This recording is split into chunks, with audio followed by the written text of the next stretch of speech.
오늘의 플러스. 올해 2차 전지 산업 다시 성장의 불씨를 살릴 수 있을지 알아봅니다. 이한나 유한타증권 연구원 나왔습니다. 어서 오세요. 그러니까 최근 있었던 걱정스러운 소식부터 먼저 알아보겠습니다. 포드 자동차가 전기차 사업 관련 자산을 상각했다 이런 소식이 들리던데요.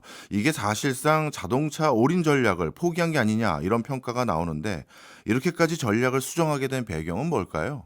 사실 전기차가 네. 저희 주행거리 한 그 420km 이하 인 전기차는 배터리를 LFP 배터리를 적용을 해요. 네. 근데 이제 그 이외에는 아직까지는 주행거리가 LFP 배터리가 좀 에너지 밀도가 낮기 때문에 예. 롱레인지 차량에는 사실상 하이니켈 배터리를 음. 적용을 하는데 완성차들 입장에서는 친환경 관련 정책 때문에 이 전기차를 아직은 만드는 거지. 네. LFP 배터리는 보조금이 없이도 경제성이 나오지만 음. 사실 하이니켈 배터리를 적용했을 때는 적자입니다. 아직. 네. 그래서 어쨌든 2030년까지 내연기관차 마무리를 하고 예. 이제 다 친환경차로 돌려야 된다라는 유럽의 정책이 있었는데 네. 그게 이제 최근에 2035년에 100% 친환경차로 돌리지 않아도 된다. 한 10% 정도는 조금 완화를 시켜주는 기조로 가다 보니까 네. 원래는 당장 2027년부터는 상용차 베이스의 이제는 새로운 신규 플랫폼들 그리고 기존의 모델들도 롱레인지에 대한 이런 새로운 플랫폼에 대한 고민들이 있었는데 경제성이 안 나오는 그 전기차를 계속 모델을 확대시킬 이유가 없었잖아요. 네. 완화시켜도 되고 수요도 조금 둔화된 상황이기 때문에 예. 그래서 그로 인해서 이제 앞으로는 하이브리드나 좀 이런 쪽으로 좀 많이 전략을 돌리는 흐름들이 포드 이외에도 다른 유럽 완성차 기업들도 좀 많이 나오고 있다라고 보시면 될 것 같습니다. 그러니까 포드 자동차가 이번에 자산 상각을 하기로 한 그 전기차 공장은 하이니켈 버전이 아닌 거예요? 그 전기차는 꼭 하이니켈이라는 것이 아니고 LFP도 왜냐면 그 완성차 기업들은 스탠다드 레인지도 있고 롱 레인지도 네. 있고 뭐 최종적으로는 롱바디도 있고 뭐 예. 이렇잖아요.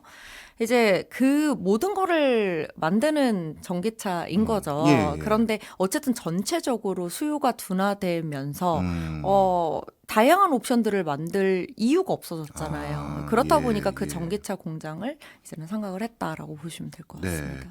어떻게 보면 지금 경제성도 안 나오는 걸 다양한 옵션으로 만들 이유도 사라졌고, 그리고 실제 전기차의 전환 속도도 유럽 등의 여러 정책 기조의 변화로 인해서 늦어지기 때문에 시간을 좀 두면서 생각해 보는 포석이다. 이렇게 정리해도 될까요?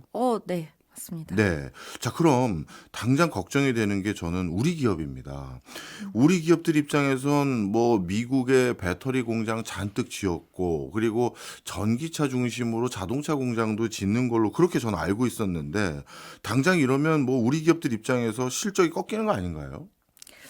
이미 2025년에 고민이 많이 있었죠. 네. 이미 2024년부터도 고민이 있었습니다. 그래서 트럼프 정부 들어서면서부터 이제 뭐 보조금, 전기차 보조금 폐지부터 시작해서 사실상은 비즈니스를 하는 입장에서도 2022년 8월에 IRA 그 정책이 들어서기 시작을 하면서 사실상 수요가 엄청나게 높은 것처럼 보였지만 네. 그 수요 자체를 이끌었던 거는 조금 더 그 보조금을 받고 판매를 늘리기 위해서 리스 판매를 늘렸던 측면들도 좀 있어요. 그래서 예. 수요 감소, 수요 둔화에 대한 부분은 국내 셀 기업들도 계속 생각은 하고 있었습니다. 근데 마침 정책까지 겹치면서 예. 보조금까지 사라지고 뭐 유럽에서도 지연이 되다 보니까 이제 정말 이제 실감을 한 측면이 있죠. 그래서 실적에 대한 거는 뭐 주식 시장으로 좀 돌아가 보자면 2025년부터 이미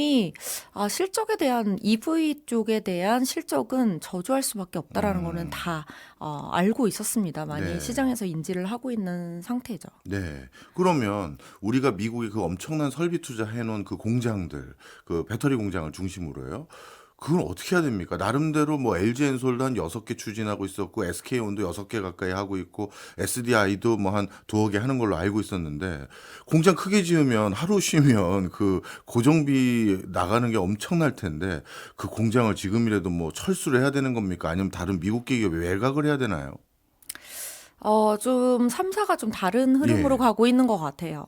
지금 우선은 전체적인 흐름으로 말씀드리면 어 정말 우리가 생각지도 못했던 ESS라고 하는 네. 에너지 저장 장치라고 하는 시장이 활성화가 되기 시작을 했습니다. 그래서 네. 이거 어쩌지 하고 고민하던 찰나에 음. 2023년에 이제 저희 AI가 본격적으로 발달하기 시작을 하면서 발전을 하면서 사실은 데이터 센터에 대한 수요가 뭐 미국뿐만이 아니고 뭐 유럽, 중국 전체적으로 글로벌리 다 지금 수요를 확대를 시켜야 된다라는 측면이 있어요.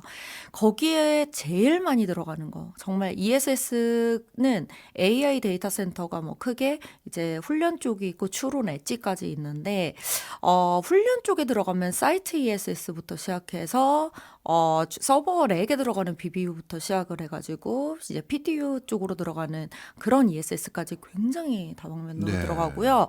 이게 추론 엣지로 들어가도 서버 렉이 다 있기 때문에 ESS가 엄청 많이 필요해요. 그래도 뭐 중국 기업들이 많이 확산을 시키면은 네. 사실 그 부분을 다 조달할 수 있을 거다라고 하는 부분이 있지만 예. 이게 AI 데이터 센터는 특히나 서버 렉 쪽에 들어가는 배터리를 중국 기업들 걸 쓰게 된다면 네. 이거는 단순히 중국 제재 문제가 아니고 정보 보안의 문제가 좀 생기기는 합니다. 이제 예. 그렇다 보니까 미국 쪽에서는 조금 더 철저하게 제재를 하는 측면이 있고요. 그 부분에 대한 수요를 지금 우리나라 기업들이 딱 받기 시작을 했습니다. 그래요. 조금 빠르게 움직인 기업이 삼성 SDI예요. 예. 그래서 2024년 4분기 때 이미 하이니켈 기준의 ESS를 냉각 시스템을 순행식을 적용을 해서 SBB라는 브랜드로 아예 런칭을 해서 네. 마케팅 파워를 높였죠. 그래서 네.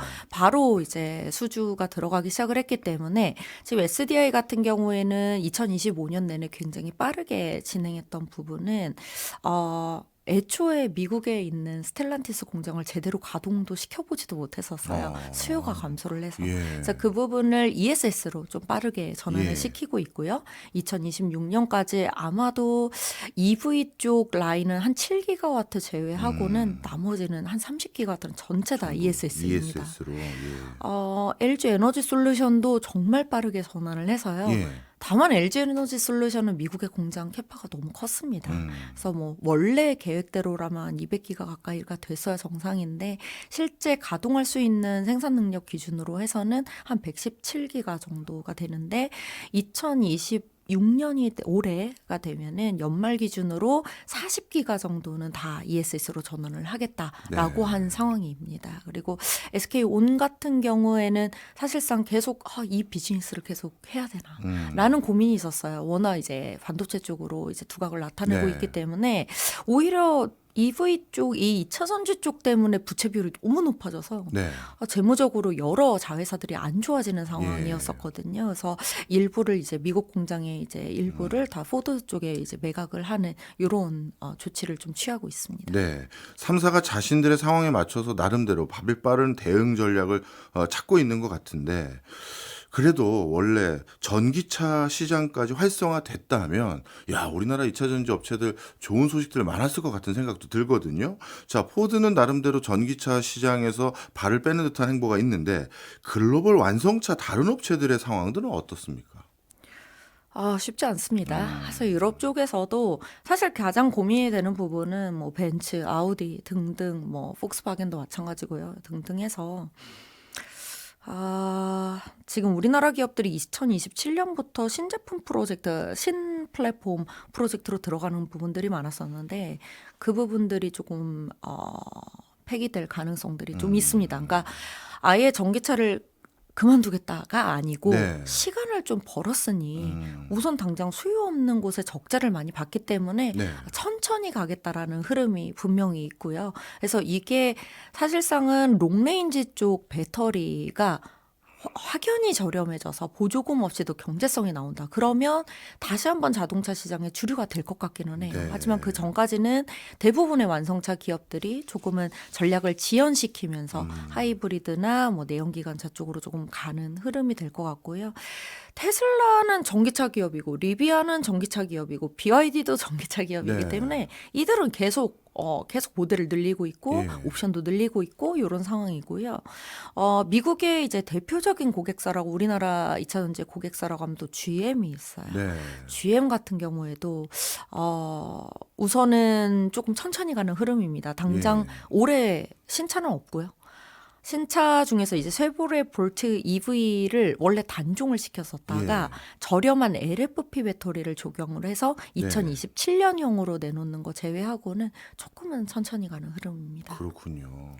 이 LFP 배터리는 중국이 주로 밀고 있었던 배터리 아닌가요? 맞습니다. 그러면 지금 말씀 듣고 보니까 LFP 배터리는 보조금을 주지 않더라도 경제성이 확보되는 수준까지 가격이 저렴하다면 지금 각 국가에서 보조금 정책도 예년만큼 강하게 드라이브를 거는 것 같지도 않은데 이러다가 중국의 전기차, LFP를 기준으로 한 전기차가 전 세계 뭐 표준 사양 이런 표현이 될 정도로 자리매김하는 거 아닙니까? 어떻게 전망하세요?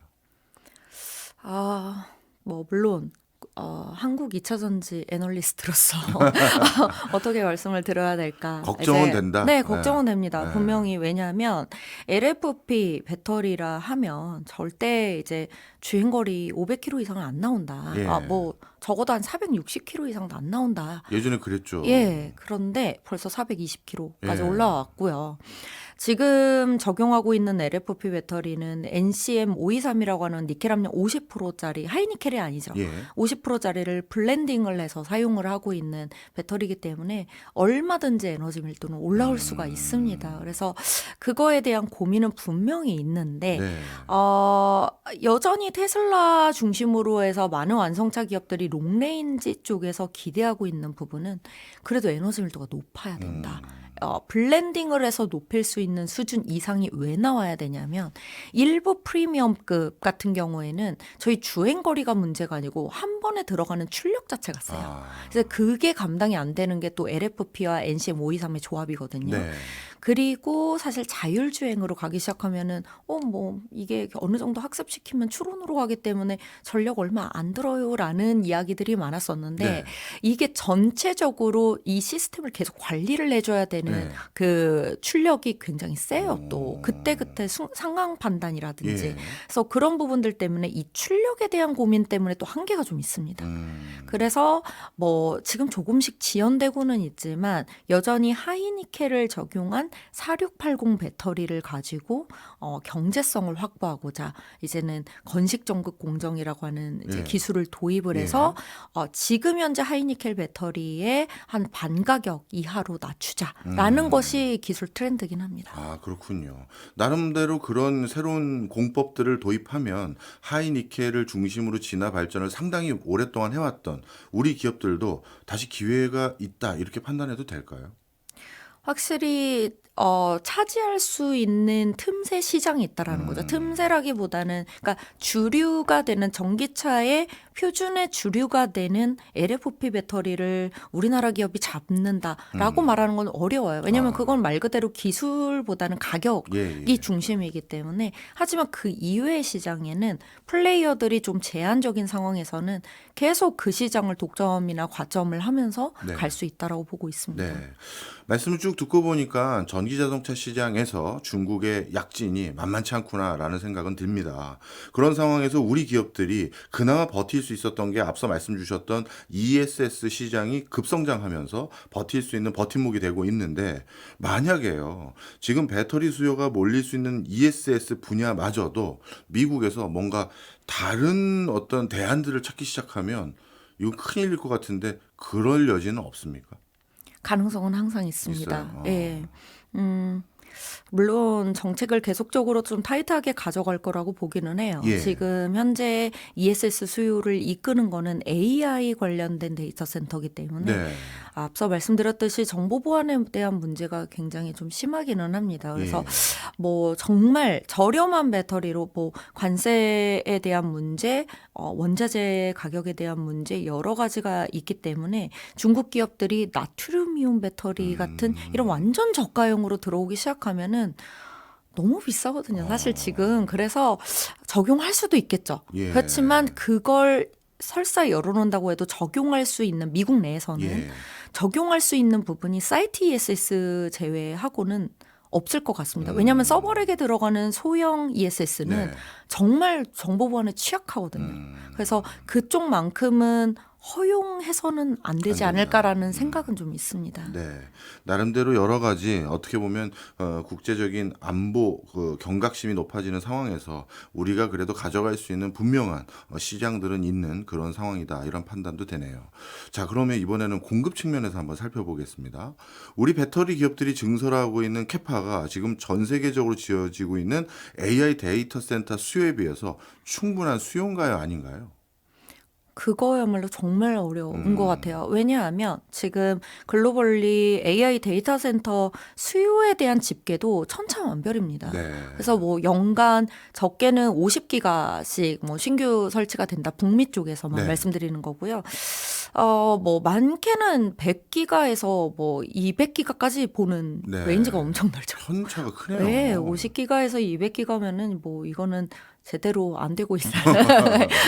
그래서 이제 저희도 분석을 할 때 이제 지표로 삼는 게 사실 뭐냐면 기업단에 정말 ESS 쪽에서도 정말 비싼 것들 있잖아요. 예. 이제 ESS 쪽은 저렴해야 되는데 LFP, 하이니켈, 자가 발전 들어갔을 때도 뭐 대부분 디젤 뭐 여러 가지로 들어가는데 수소 연료 전지까지 자가 발전으로 들어간다? 이거 정말 급하구나. 네. 이 정도면 예. 이제 인증받은 예. 발전소인데 그래서 이제 그런 식으로 집계를 하죠. 근데 이제 그렇게 봤을 때는 설사 중복되는 프로젝트라든지 수익성이 안 나서 폐기될 프로젝트들을 다 생각을 하고 나서라도 네. 연간 그래도 한 70에서 80기가 그래도 한 100기가 정도 안으로는 좀 볼 수 있지 않을까라고 저는 생각을 하고 있고요. 네. 미국 쪽에서 지금 2026년 말 기준으로 해서는 한 70, 80기가 정도 네. 우리나라 기업들이 좀 하고 있거든요. 네. 그게 가동 기준 아닙니다. 네. 그럼 2027년이나 돼야 처음으로 한 80기가 정도가 돌아간다라는 거기 때문에 마냥 충분하다라고 볼 수는 없겠죠. 예. 네, 그렇긴 하지만 그래도 앞서 말씀하신 것처럼 혹시나 정책이 어떻게 될지 이런 여러 가지 고민들 때문에 다들 라인 전환만 하고 있고요. 아. 증설에 대한 이야기는 하고 있지 않습니다. 아, 그렇군요. 일각에서는 우리나라 2차 전지 업체가 중국과 가격 격차를 좁히기 위해서라도 증설을 해서 규모의 경제를 일부 실현하는 노력도 해야 되는데 최근 작년이죠. 작년 들어서 간간히 희토리와 희소금속과 관련돼서 몇 번 수급이 원활하지 못했던 구간들이 있었거든요. 이런 것들이 물론 중국 입장에서는 왜 이게 원활하게 이런 부분에 대해서 한국에 적절한 타이밍에 공급을 안 했는지도 소명을 안 해주고 있는 면도 있는데 의도적으로 우리 2차 전지 산업이 캐파를 늘리는 걸 지장시키기 위해서, 그러니까 지연시키기 위한 조치들 아닌가 이런 뭐 썰도 있는데 어떻게 보세요? 사실 우리나라 기업들한테 일부러 그런다기보다는 네. 미국에 대한 부분이죠. 중국에 있는 대부분 뭐 2차 전지뿐만이 아니고 대부분 기업들 같은 네. 경우에는 항상 해외 진출에 대한 고민이 있습니다. 아. 중국 내에서 대부분 경쟁력을 키워서 올리지만 결국에는 중국에서의 정책도 점점점 경쟁력이 있는 기업들은 이제 해외에서 증명을 하라라는 이야기가 계속 정부 측면에서 나오고 있기 때문에 네. 지금 넓힐 수 있는 곳이 그래도 가장 큰 시장이 유럽과 미국인데 네. 유럽 제외하고는 한계가 있는 거예요. 그렇죠. 그렇다 보니까 이 부분이 본인들이 2차 전지 쪽으로 보자 하면 사실은 원자재에 대한 부분을 강력하게 경쟁력을 가지고 있잖아요. 예. 그게 미국을 견제할 수 있는 최고의 무기가 되는 거죠. 예. 그래서 그렇다 보니까 계속 이제 진입을 하지 못하고 실제로 부지를 가지고 있음에도 공장을 짓지 못하게 하는 이런 흐름들이 계속 되다 보니까 그런 원자재 수급을 좀 원활하지 못하게 하는 이런 네. 흐름들 그리고 정책적으로도 막아버리는 예. 이런 흐름들이 좀 진행이 되고 있습니다. 네. 여러 가지 원자재 흐름도 원만하지 못하는 외적 요인들도 있고, 그리고 LFP 기반의 배터리의 경쟁력이 굉장히 생각보다 빠르게 높아지는 것들, 그리고 전 세계적으로 전기차 기조의 전환이 좀 늦어지는 것들. 야, 우리 2차 전지 관련 회사들 입장에선 고민이 참 많을 것 같은데, 이런 맥락 속에서 뭔가 2차 전지 분야에서 우리 기업들이 성장할 수 있는 모멘텀을 찾는다면, 뭐 밸류체인 상황에서라든가 아니면 어떤 틈새 시장이라든가 뭔가 지금 어느 쪽에서 대안을 좀 찾으려고 노력하고 있을까요? 현장에서 좀 느끼는 네. 생각은 갈피를 좀 못 잡는 것 네. 같은 부분도 있어요. 물론 제가 다 알 수는 없겠죠. 예, 그 예. 회사에 직접 뭐 정말 메인 내부자는 아니시니까요. 내부자는 아니기 네. 때문에 그렇지만 이제 저도 이제 다양한 강연을 하면서 이렇게 소통을 해보면 어떻게 해야 될까라는 고민들이 분명히 좀 있는 것 같습니다. 왜냐하면 가장 글로벌리 큰 시장인 EV 자동차 시장에 대한 부분을 아예 포기하면서 가기가 어려운 측면들이 좀 있거든요. 이제 그렇다 보니까 그런 고민들은 있는데 제가 생각했을 때는 그냥 EV 쪽이라면 아까 말씀드린 것처럼 고출력에 조금 대응할 수 있고 네. 자율주행 쪽으로 대응을 할 수 있는 말 그대로 지금 우리가 집중하고 있었던 하이니켈이라든지 이런 부분에서 안정성과 경제성을 보완할 수 있는 기술 대표적으로 뭐 건식전극 공정을 적용한 4680이라든지 아니면은 안정성을 보완하려면은 하이니켈이 이제 안정성에 취약하니까 이게 뭐 반고체나 전고체로 가는 흐름이라든지 이런 부분들에 대한 고민을 분명히 해야 된다라고 네. 하고 생각하고 있고요. 실제로 뭐 국내 뭐 LG 에너지 솔루션, 삼성 SDI 전체적으로 이런 로드맵은 기본적으로 장기 R&D, 단기 R&D 인력들을 늘려가면서 네. 진행을 하고 있다라고 보시면 되고요. 네.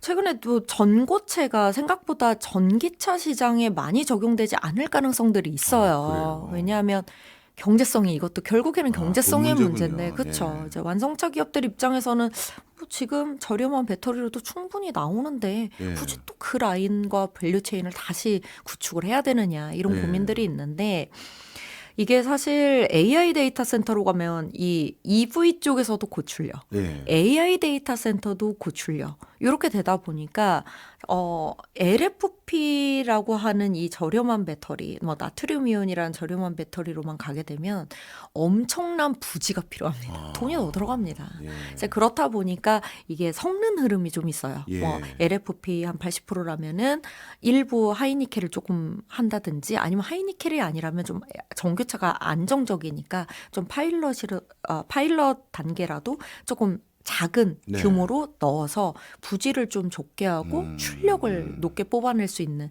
여러 가지 방안들이 있거든요. 그래서 제가 봤을 때는 그래도 너무 저렴한 배터리로 포트폴리오를 이제 확산시키는 거는 우리나라 기업들한테는 의미는 없을 것 같다라는 생각이고요. 그래서 네. 차세대 배터리 쪽으로 조금 더 신경을 기울이는 게 맞지 않을까 이렇게 보고 있습니다. 네.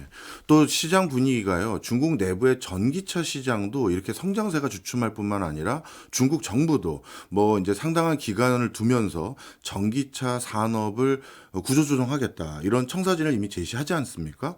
그러면 이 좀 표현이 그렇습니다만 이제 치킨 게임에 들어간 거 아니냐. 누가 더 오래 버티느냐에 따라서 중국 전기차 시장이 상당히 위축될 가능성이 있다면 그러면 그때까지 잘 버틴 우리 기업들과 또 우리 2차 전지 기업들까지 포함해서요.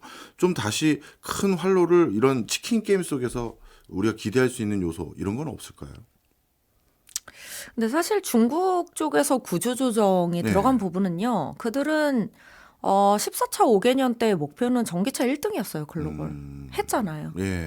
그렇기 때문에 이제 경쟁력 있는 기업들 제외하고는 나머지 밸류체인은 정리를 하겠다. 왜냐하면 그 14차 5개년 계획 때 전기차 글로벌 1등, 2차 전지 글로벌 1등이 목표였는데 네. 그걸 달성하면서 등장했던 기업들이 20개 이상이 됩니다. 아, 그렇군요. 네, 조정을 할 때가 됐습니다. 그렇네요. 지금 뭐 반도체 로봇 뭐 여러 가지 얘기가 나오는데 예.